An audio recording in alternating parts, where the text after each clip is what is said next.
Saludos y bienvenidos a la lectura gnóstica del Nuevo Testamento. Continuamos con el Evangelio de Lucas, capítulo 5, la pesca milagrosa. Y sucedió que al agolparse la multitud sobre él para oír la palabra de Dios, él estaba de pie junto al lago Genesaret.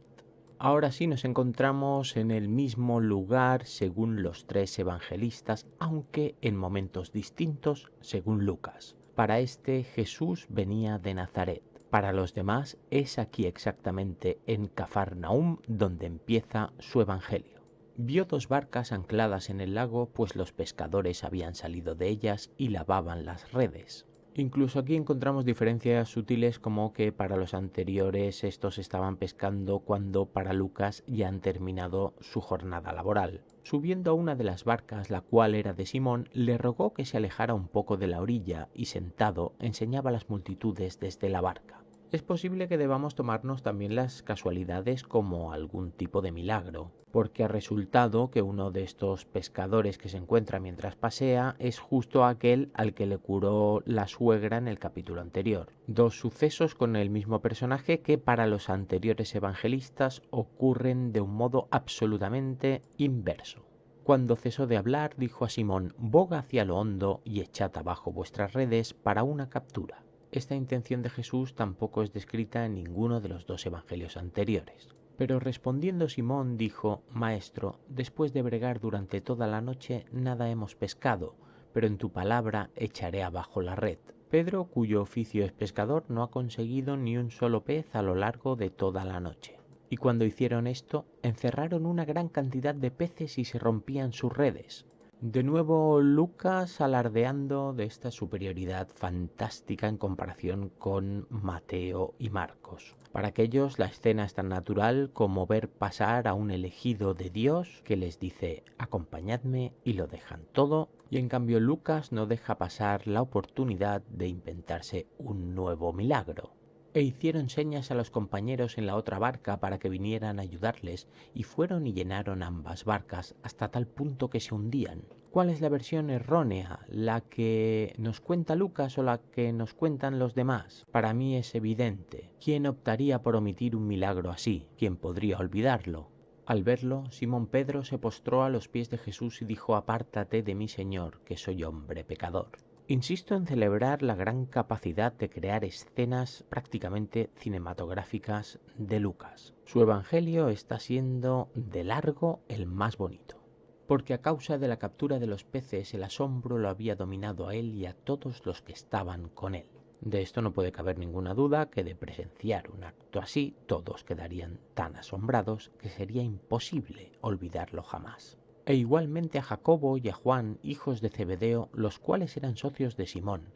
Pero Jesús dijo a Simón: «No temas, desde ahora serás pescador de hombres». Ni siquiera en quiénes eran estos pescadores pueden coincidir los tres. Para los anteriores, Mateo y Marcos, también estaba ahí un hermano de Simón, un tal Andrés. Y después de arrimar las barcas a tierra, dejando todas las cosas, lo siguieron. Estos personajes son los elegidos por Jesús para comenzar su pesca de hombres, la suma de efectivos, el reclutamiento para la causa. Jesús sana a un leproso. Aconteció que estando él en una de las ciudades, había allí un varón cubierto de lepra, y al ver a Jesús cayó sobre su rostro y le rogó diciendo: «Señor, si quieres, puedes limpiarme». Esta curación del leproso sí que nos la cuentan los tres, aunque también en momentos sutilmente distintos. Y extendiendo la mano lo tocó diciendo: «Quiero, sé limpio», y al instante la lepra salió de él. Chiquichá, curado. Y le mandó no decirlo a nadie, sino: «Ve, muéstrate al sacerdote y presenta ofrenda por tu purificación, conforme ordenó Moisés, para testimonio a ellos». La enfermedad únicamente es el deseo de Dios de castigarnos por nuestra desobediencia. Nadie más puede curar sino Yahvé. Ya estás limpio, cumple con la ley. Pero su fama se difundía más y grandes multitudes concurrían para oírlo y ser sanadas de sus enfermedades. Jesús puede curar utilizando únicamente su voluntad. Jesús es Dios. Pero él se retiraba a lugares solitarios y oraba. ¿Qué quiere decir que oraba? ¿Qué tipo de oración podía estar repitiendo Jesús en solitario? Esto, leyendo la Biblia, no tiene demasiado misterio. La ley obliga a repetir versículos del Antiguo Testamento que relatan sucesos favorables a Dios. Esto es lo único que se les permite hacer a los elegidos de Yahvé. Repetir continuamente cómo salieron de Egipto, cuán convencidos están de su servicio a Él, cuán dispuestos están a sacrificarse por Él. Jesús sana a un paralítico. En uno de aquellos días aconteció que estaba enseñando y había allí sentados unos fariseos y doctores de la ley, los cuales habían llegado de todas las aldeas de Galilea y de Judea y de Jerusalén, y el poder del Señor estaba en él para sanar. Estos fariseos, que aunque siguen la ley de Moisés, hay algunos puntos que ya los modificaron, algo expresamente prohibido por la ley original, observan ante sus propios ojos lo que podría ser interpretado como una herejía, un hombre autoproclamándose divino. Y he aquí unos varones llevaban en un catre a un hombre que era paralítico y procuraban meterlo adentro y ponerlo delante de él. Lucas parece preferir la versión de Marcos para dar su punto de vista sobre este suceso, que para Mateo no era más que el siervo de un centurión que además acabaría al servicio de esta causa de Jesús.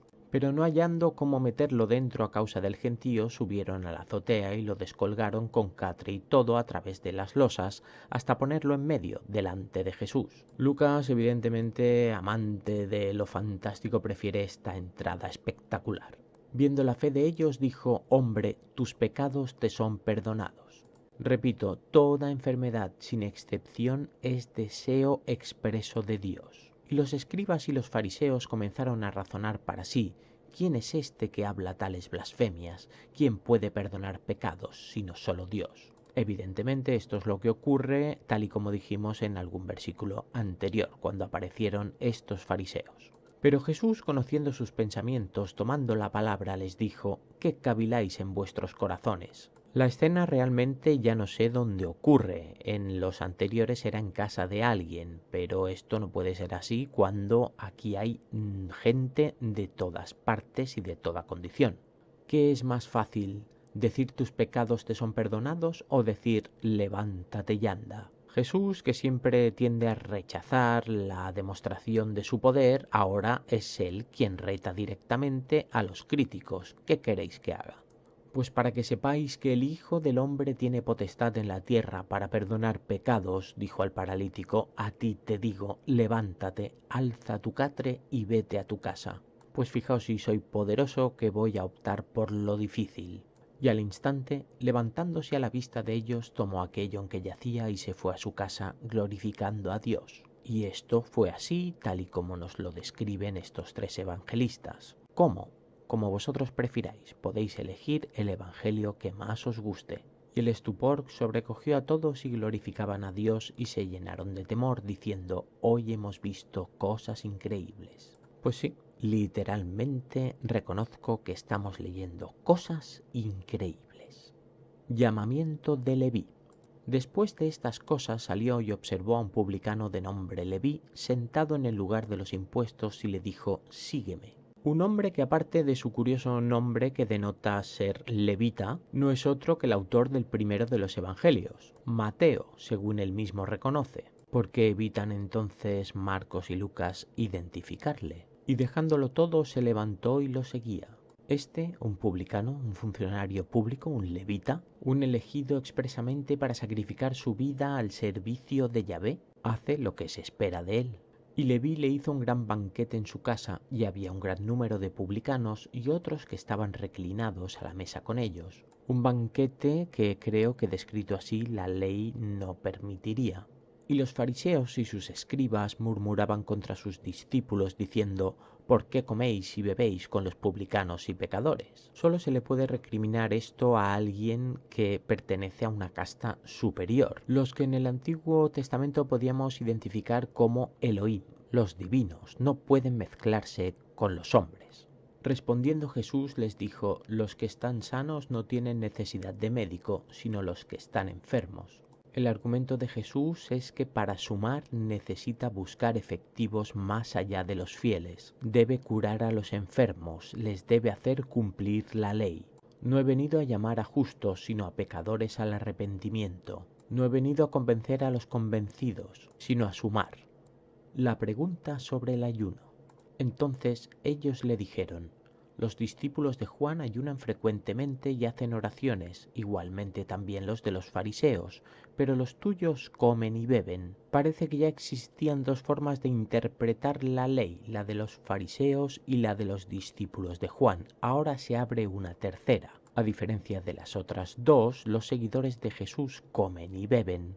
Jesús les dijo: ¿acaso podéis hacer ayunar a los hijos del tálamo nupcial mientras el esposo está con ellos? La respuesta de Jesús es prácticamente desafiante. Yo soy el novio en la boda, yo soy a quien hay que contentar, yo soy el favorito, yo soy Dios. Pero vendrán días cuando también el esposo les sea quitado, entonces en aquellos días ayunarán. Yo puedo hacer lo que quiera con la ley, yo soy la ley. Les decía también por parábolas: nadie rompe un vestido nuevo para echar remiendo a un vestido viejo, de lo contrario, no solo se rasgará el nuevo, sino que tampoco al viejo le quedará bien un parche nuevo. Lucas puede que, por consciente de lo difícil que les resultó a los discípulos entender alguna parábola, decide explicarla. Tampoco nadie echa vino nuevo en odres viejos, de otra manera el vino nuevo reventará los odres y los derramará, y los odres se echarán a perder. Así queda mucho más claro el mensaje, sino que el vino nuevo tiene que ser echado en odres nuevos. Estas parábolas originales descritas por Mateo y olvidadas del todo por Marcos, las analizamos ya en el primero de los evangelios. Y nadie después de beber el añejo desea el nuevo, porque dice: el añejo es bueno. Vosotros que ya sois añejos, sois los verdaderos elegidos. Vuestro servicio es bueno. A ojos de Yahvé sois vosotros los que lo hacéis mejor. No preocuparos. Hasta el próximo capítulo. Un saludo.